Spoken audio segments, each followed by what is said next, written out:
Hello everyone, welcome back to my channel. जैसा कि आप सभी को मालूम है, हम लोग चैप्टर 8 का income determination and multiplier chapter continue कर रहे थे। इसके पहले आपकी हमने 2 वीडियोस ऑलरेडी बना दी गई हैं, जिसमें आपको हमने इकोनॉमी इक्विलिब्रियम की सिचुएशन को समझा था, जिसमें आपका एडी एएस अप्रोच था और एस और आई अप्रोच से हमने देखा था कि इकोनॉमी इक्विलिब्रियम में कब होती है। अब हम बात करते हैं डिफरेंट लेवल ऑफ एम्प्लॉयमेंट, यानी इक्विलिब्रियम लेवल ऑफ एम्प्लॉयमेंट कितने प्रकार के होते हैं। यानी हम कह सकते हैं कि एक ऐसा एम्प्लॉयमेंट लेवल जहां पे आपका फुल एम्प्लॉयमेंट लेवल होता है, यानी ये वह सिचुएशन है कि यहाँ पे एडी इक्वल होती है एएस के, और हम कह सकते हैं कि किस सिचुएशन में एडी इक्वल एएस तो यहाँ भी होती है, यहाँ भी होती है, यहाँ भी होती है, तीनों लेवल पे एडी एएस के इक्वल होती है। बट यहाँ पे जो सिचुएशन होगी वो फुल एम्प्लॉयमेंट की होगी। इसका मतलब है कि जितने लोगों को एम्प्लॉयमेंट चाहिए है, यानी सभी को काम मिल रहा है। फटाफट देखते हैं क्या है डेफिनेशन इसकी। Full employment level refers to a situation where AD is equal to AS at full level of employment. इसका मतलब कहने का है कि यहाँ पे वो सिचुएशन पे है जहाँ पे फुल एम्प्लॉयमेंट लेवल मिल रहा है, जहाँ और कह सकते हैं फुल एम्प्लॉयमेंट सिचुएशन में जहाँ पे एडी किसके इक्वल है, एएस के इक्वल है। और यहाँ पे हम कह सकते हैं कि all those who are willing to work are prevailing wage rate. जो लोग काम करना चाहते हैं, जिनको काम करने की नीड है, उन सभी को एक वेजेस प्रिवेलिंग जो रेट चल रहा है उस पर सभी को काम मिल रहा है। इसका मतलब है कि हमारे जितने भी इकोनॉमी में जितने भी लोग हैं वो काम अगर करना चाहते हैं तो उनको काम मिल रहा है, यानी कह सकते हैं इनवॉलंटरी अनएम्प्लॉयमेंट की सिचुएशन नहीं है। इनवॉलंटरी अनएम्प्लॉयमेंट क्या होता है, यानी वहाँ पे अनैच्छिक बेरोजगार, यानी वो चाहता नहीं कि मैं बेरोजगार हूँ लेकिन फिर भी बेरोजगार रहता है, तो वो सिचुएशन यहाँ पे नहीं है, यानी सभी को काम मिल रहा है। यहाँ पे आपको कर्व दिख रहा होगा, ये कर्व क्या है, हमने यहाँ पे हमेशा से बता रखा है कि एक्स एक्सिस में आपको इनकम, एम्प्लॉयमेंट और आउटपुट 3 चीज़ों को शो करना है। देखेंगे कि आपका जो वाई एक्सिस है वहाँ पे एडी और एएस को शो कर रखा है, और यहाँ पे आपका एडी और एएस आपस में इक्वल है, और हम कह सकते हैं कि जो ई पॉइंट है आपका क्या है, ये इक्विलिब्रियम पॉइंट है। हम कह सकते हैं कि यहाँ पे जो एम्प्लॉयमेंट लेवल है वो है आपका OM, जो कि रिक्वायर्ड भी है और एक्चुअल भी उतना ही है। फटाफट पॉइंट 1 देखते हैं। AD and AS curve intersect at E point, यानी हम एएस और एडी कर्व आपका इंटरसेक्ट कर रहा है ई पॉइंट पे, जिसको हम लोग इक्विलिब्रियम पॉइंट बोल सकते हैं, which is full employment equilibrium, और यह है आपका फुल एम्प्लॉयमेंट इक्विलिब्रियम पे है। अब वैसे ये फुल एम्प्लॉयमेंट इक्विलिब्रियम क्या होता है, हमको इसको कंपेयर करने के लिए आपको 2 सिचुएशन और पढ़नी पड़ेंगी। परेशान नहीं होना है आप लोग, थोड़ा सा कंसिस्टेंटली इनकी जो है तो आप लोग वीडियोस की लगातार नोट्स भी जरूर बनाइए, ताकि जब तक आप फुल एक बार नई नोट्स बना के एक बार रिवीजन करने जाओगे, बहुत बेहतर सी कॉन्सेप्ट आपको यही सारे पॉइंट्स लर्न करने हैं, याद भी करने हैं, और याद करने का तरीका क्या है वो हम आपको सिखाते हैं। जैसा कि आपने देखा होगा at OM level of output, OM यानी आपका इतना लेवल, यहां से लेकर के इतना लेवल जो है आपका आउटपुट का है। Economy is at full employment equilibrium, इतना अगर प्रोडक्शन किया जा रहा है इकोनॉमी में तो आपकी इकोनॉमी यहाँ पे फुल एम्प्लॉयमेंट इक्विलिब्रियम में है, यानी काम भी सभी को मिल रहा है, जितनी एक्चुअल में आपकी डिमांड है उतनी ही एक्चुअल में सप्लाई हो रही है। Because all those who are willing to work they got employed, इसका मतलब है जहाँ पे जितने लोग भी काम करना चाहते हैं उन सभी को काम मिल रहा है। एक्चुअल लेवल ऑफ एडी, यानी हम कह सकते हैं कि आपकी EM की जो एक्चुअल एडी है वह एक्चुअल सप्लाई के इक्वल है। Actual level of AD is equal to required AD, हम कह सकते हैं जितनी आपकी रिक्वायर्ड यानी जितनी डिमांड होनी चाहिए आपकी डिमांड भी उतनी ही है। हम कह सकते हैं EM इक्वल EM, यानी EM इक्वल EM। सिंपल सी बात है, बहुत इजी सिचुएशन है। यानी आपको अगर इस सिचुएशन में हम चाहते हैं कि सभी इकोनॉमी, यानी हमारा इकोनॉमी हमेशा फुल एम्प्लॉयमेंट लेवल पे रहे, लेकिन सिचुएशन कब हो जाती है, जब आपका एक अंडर एम्प्लॉयमेंट लेवल और ओवर फुल एम्प्लॉयमेंट लेवल की सिचुएशन आती है। अब इसका मतलब क्या है, इसमें कह सकते हैं कि under employment level refers to situation where AD is equal to AS. यहाँ पे एडी, यहाँ पे भी एडी एस के इक्वल होता है, बट सिचुएशन क्या है, अंडर एम्प्लॉयमेंट की सिचुएशन है। इसका मतलब कि जितने लोगों को काम चाहिए उतने लोगों को काम नहीं मिल पा रहा। हम कह सकते हैं कि देख रहे हो ना यहाँ पे कि जैसे हम लोग इस पे डायग्राम पे देखते हैं कि आपका यहाँ पे एडी और एएस को शो कर रखा है या है, और आपका वाई एक्सिस पे एडीएस और एक्स एक्सिस पे इनकम, एम्प्लॉयमेंट और आउटपुट को शो किया गया है। आपका जो एक्चुअल में एएस कर्व है वो 45 एंगल से ये निकल गया है, और जो आपका एडी कर्व था वो एडी 0 है। लेकिन अंडर एम्प्लॉयमेंट की सिचुएशन का मतलब है कि आपकी एडी कहीं ना कहीं कम होनी चाहिए, जो कि आपको एडी लेस देन एएस की सिचुएशन देखने को मिलेगी थोड़ी समय के लिए। अब आप चाहते क्या हो कि हमारा जो एक्चुअल में होना चाहिए वो ये होना चाहिए एडी 0, लेकिन आपका जो रिक्वायर्ड है वो एडी 0 है और एक्चुअल में क्या है एडी 1 है। इसका मतलब हम कह सकते हैं कि आपका जो नया इक्विलिब्रियम पॉइंट है वो ये पॉइंट है, और आपको चाहिए क्या है, ये वाला इक्विलिब्रियम पॉइंट है जो फुल एम्प्लॉयमेंट लेवल का था, और जो आपका ये वाला नया पॉइंट बन रहा है जो आप इसको कर्व ड्रॉ करके देख सकते हो, यहाँ पे जो आपका एएस को क्रॉस करने वाला जो एडी कर्व है वो E1 पॉइंट पे कर्व को काट रहा है। इसका मतलब है कि यहाँ पे जो आपकी डिमांड है, एगे डिमांड है, वो एक्चुअल में इतनी है, रिक्वायर्ड आपकी इतनी होनी चाहिए थी, यानी ई डैश से एम का और यहाँ पे ई एम का दोनों का डिफरेंस समझना होगा कि यहाँ पे आपकी जो है फुल एम्प्लॉयमेंट में ये आपकी रिक्वायर्ड है और एक्चुअल में क्या है ये सिचुएशन है। तो हम कह सकते हैं एट पॉइंट ई, यानी ये आपका पॉइंट है, AD is equal to AS, there is full employment in the economy. यहाँ पे आपका full employment in the economy पाया जा रहा है। लेकिन if AD falls to AD 1, अगर इसी कंडीशन को देखते हुए आपकी जो एडी यहाँ पे थी वो घट करके यहाँ हो जाए, यानी ये आपकी सिचुएशन घट जाए, तो इसका मतलब है कि सप्लाई तो आपकी यहाँ है और आपकी घट करके एडी कहाँ गई, इस पॉइंट पे आ गई, यानी एफ पॉइंट पे आ गई। तो जो ये डिफरेंस दिख रहा है ना, ये आपका डेफिशिएंट डिमांड की सिचुएशन बन जाती है, यानी इतनी मांग आपकी सप्लाई की कंपेरिजन में कम हो गई है। तो कह सकते हैं there is difference between AD 0 to AD 1। AD 0 और एडी 1 का जो ये डिफरेंस कहलाता है ना, ये वाला डिफरेंस, इसको हम बोल देते हैं क्या, डेफिशिएंट डिमांड। क्या बोल देते हैं, डेफिशिएंट डिमांड। इस डिफरेंस डिफ्लेशनरी गैप, इसी का दूसरा नाम भी होता है डिफ्लेशनरी गैप। अब डिफ्लेशनरी गैप का मतलब क्या है कि यहाँ पे आपकी डिमांड कम होगी और सप्लाई आपका ज़्यादा होगा, जिसको हम बोल देते हैं डिफ्लेशन। डिमांड कम होने के कारण क्या होता है, डिफ्लेशन, यानी मंदी की कंडीशन आती है, और मंदी की कंडीशन का मतलब है वहाँ पे निश्चित तौर पे प्राइसेस पे इम्पैक्ट पड़ने लगते हैं।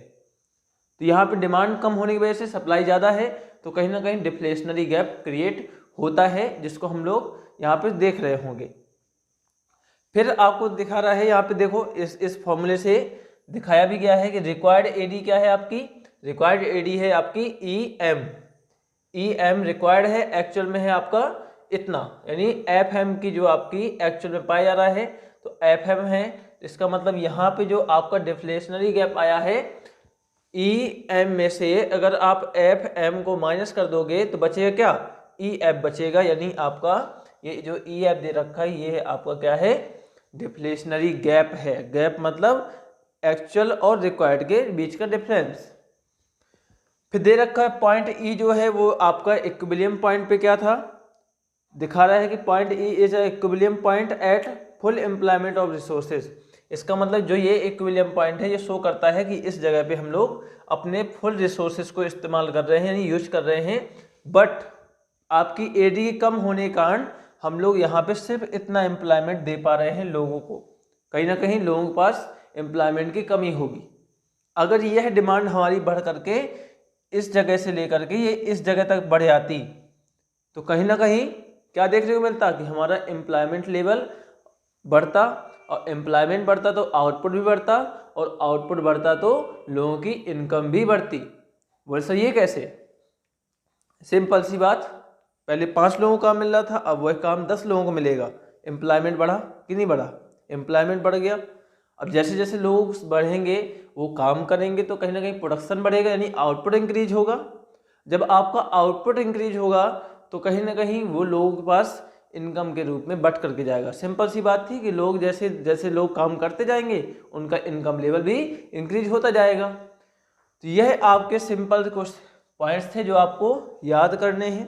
यही डायग्राम का एक्सप्लेनेशन याद करना है और समझना है कि क्या इसमें क्या क्या इम्पैक्ट सीखने को मिलेंगे, वो आप देखोगे एक्सेस डिमांड और एक्सेस सप्लाई की सिचुएशन नेक्स्ट चैप्टर में। अब हम बात करते हैं ओवर फुल एम्प्लॉयमेंट की सिचुएशन क्या है। ओवर फुल एम्प्लॉयमेंट की सिचुएशन वो होती है जहां पे आप देखोगे कि आप एक लेवल जो है एम्प्लॉयमेंट लेवल का उससे भी ज़्यादा कहीं ना कहीं आपकी रिक्वायर्ड हो रही है। रिक्वायर्ड मतलब आपकी रिक्वायर्ड तो है सिर्फ इतनी, आप तो हमेशा रिक्वायर्ड तो आपकी फुल एम्प्लॉयमेंट पे होती है, लेकिन जो एक्चुअल आपकी एडी होगी वो बहुत ज़्यादा होगी, आपके जो रिक्वायर्ड है उससे भी ज़्यादा होती है। इसका मतलब है कि यहाँ पे आपको एडी ज़्यादा होने वाली है किससे, एएस से, अगर एक्चुअल में देखा जाए। ठीक है ना। अगर हम लोग ओवर फुल एम्प्लॉयमेंट की सिचुएशन देखेंगे तो आपको सिचुएशन ये मिल रही होगी। बात करते हैं डेफिनेशन क्या कहती है। Over employment equilibrium refers to a situation when AD is equal to the agreed supply. यानी यहाँ पे कह रहा है कि एडी एएस के इक्वल तो होगा, लेकिन कौन सी सिचुएशन में, beyond the full employment of level. यानी ये फुल एम्प्लॉयमेंट लेवल आपका ये था, इसके बियॉन्ड देख रहे हो ना, ये भी आपका क्या है, इक्विलिब्रियम, नया इक्विलिब्रियम है। यह इक्विलिब्रियम क्या है, देखो यहाँ पे एएस और एडी के इक्वल है, लेकिन कौन से लेवल पे, ओवर फुल एम्प्लॉयमेंट की कंडीशन में। यहाँ एक्चुअल में आप देखो पीछे देखोगे तो आपको दिख रहा होगा कि हमारा एडी और एएस इस पॉइंट पे होना चाहिए था, जबकि आपकी यहाँ पे एडी क्या है, कंपेरिजन में ज्यादा हो रही है। बात समझ में आ रही है। इसका मतलब यहाँ पे आपका जो गैप निकलने वाला है वो आपका इन्फ्लेशनरी गैप निकलने वाला है। देखते हैं बार बार क्या है ये चीजें। हम देखा कि जो आपका यहाँ पे एएस एडी शो कर रखा है, यहाँ पे इनकम एम्प्लॉयमेंट और आउटपुट लेवल शो करते हैं। यह पॉइंट आपका EM की जो ये लाइन है आपकी, यह आपका फुल एम्प्लॉयमेंट लेवल का इक्विलिब्रियम पॉइंट है E, लेकिन ओवर फुल एम्प्लॉयमेंट लेवल का पॉइंट जो बना है वो आपका E1 बना है, यानी ये पॉइंट।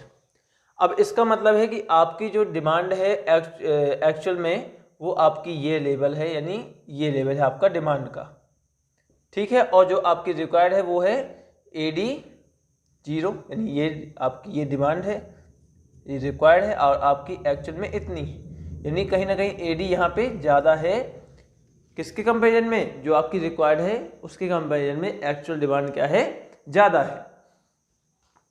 अब देख रहे हो कि आपका जो फुल एम्प्लॉयमेंट ऑफ रिसोर्सेज आप यूज कर सकते थे वो इतना ही कर सकते थे, लेकिन आपके इसमें जो रिसोर्सेज को यूटिलाइज करने की बात कर रहा है वो ज़्यादा नहीं, इतना एक्सेस रिसोर्स यूज करने की बात कर रहा है, जो कि इम्पॉसिबल है। आप रिसोर्सेज को अगर फुली तरीके से यूटिलाइज कर सकते हैं, सपोज आपकी कंट्री में 100 लोग हैं और 100 लोग ही पूरे काम कर रहे हैं, तो क्या सोचिए आप वहाँ से एक्स्ट्रा लोग कहाँ से लेके आएंगे।